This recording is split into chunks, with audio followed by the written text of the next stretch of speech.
रायगड जिल्हा आपत्ती व्यवस्थापन प्राधिकरणाच्या वतीने बुधवारी खालापूर येथे आपत्ती व्यवस्थापन विषयावर आधारित एक दिवसीय प्रशिक्षण शिबिराचे आयोजन करण्यात आले होते।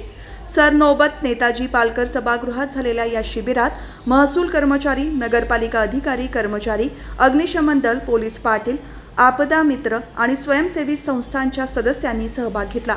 शिबिराचे उद्घाटन खालापूरचे तहसीलदार अभय चव्हाण यांच्या हस्ते झाले, तर नायब तहसीलदार सुधाकर राठोड यांनी प्रास्ताविक केले। नागरी संरक्षण दल उरणचे प्रशिक्षक शशिकांत शिरसाट यांनी शिबिरार्थींना युद्धजन्य परिस्थितीत करावयाच्या उपाययोजनांबाबत दृकश्राव्य प्रणालीच्या सहाय्याने मार्गदर्शन केले। त्यांनी आपत्तींचे विविध प्रकार समजावून सांगताना प्रात्यक्षिकांसह प्रशिक्षण दिले।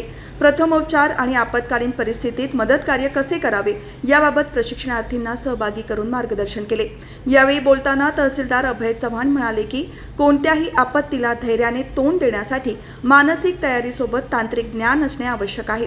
अशा शिबिरांमुळे प्रशिक्षणार्थींची सामाजिक जबाबदारी वाढण्यास मदत होईल। या प्रशिक्षण शिबिरात खालापूर तालुक्यातील महसूल कर्मचारी, खोपोली नगर परिषदेचे अधिकारी आणि कर्मचारी, खोपोली नगरपालिका अग्निशमन दलाचे सदस्य, तालुक्यातील पोलीस पाटील, आपदा मित्र, सखी आणि हेल्प फाउंडेशनचे पदाधिकारी सहभागी झाले होते। शिबिरात विविध आपत्ती व्यवस्थापन संसाधनांचे प्रदर्शन आणि त्यांचा वापर याबद्दल मार्गदर्शन करण्यात आले।